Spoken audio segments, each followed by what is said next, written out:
千嘅，咁啊換斷追上嚟嘅勢都相當強，能力就肯定有㗎啦。不過今次當然就轉程啦，咁轉咗程去抽下9磅嘅檔位唔算好強。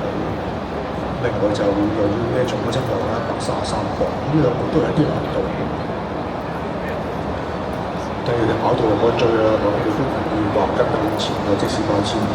之前都有讚過佢㗎啦，即係雖然係一匹紅馬嚇，依然係，但係個情緒方面都尚算可以嘅。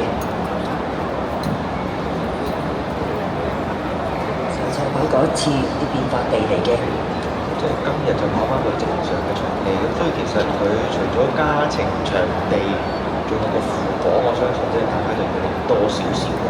雖然未去到定磅13，但係133對一匹3歲馬嚟講，其實都幾大考驗啦。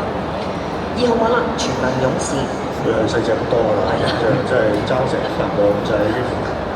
不過100磅你大家嘅 size 做比較嘅，個 size 都好明顯一啲分別。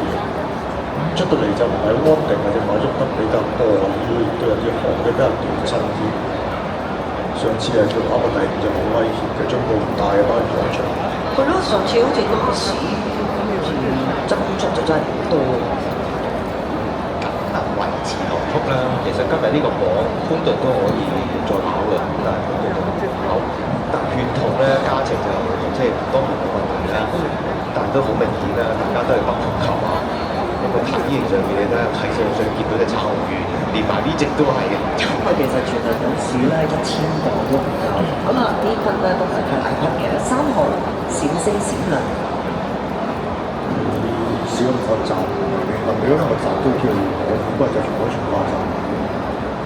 佢最大嘅問題係咁，佢腳口都唔係話定嘅咧，即係粒粒招就嗰數佢腳口或者係滑嘅。佢喺呢一組入邊都算係曾經試過啲千二集戰有啲走勢㗎啦，雖然係長花，但係執咗落都落咗幾多心機嘅。我哋咧就一直睇啦，主嘅佐伊新馬賽通道一出，之前兩隻都即刻跑得好嘅。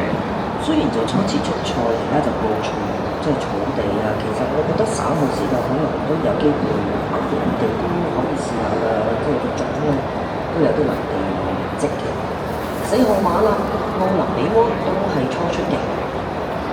少少個集都冇俾佢睇嘅，啲好多數比較慢啲，跟住又唔追佢。個時集就好多唔係話。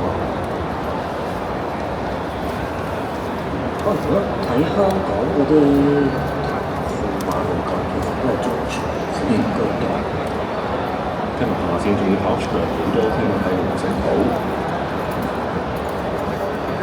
即係除咗嗰匹光速控制啦嚇。5號馬金槍寶區，都仲有啲自然感嘅。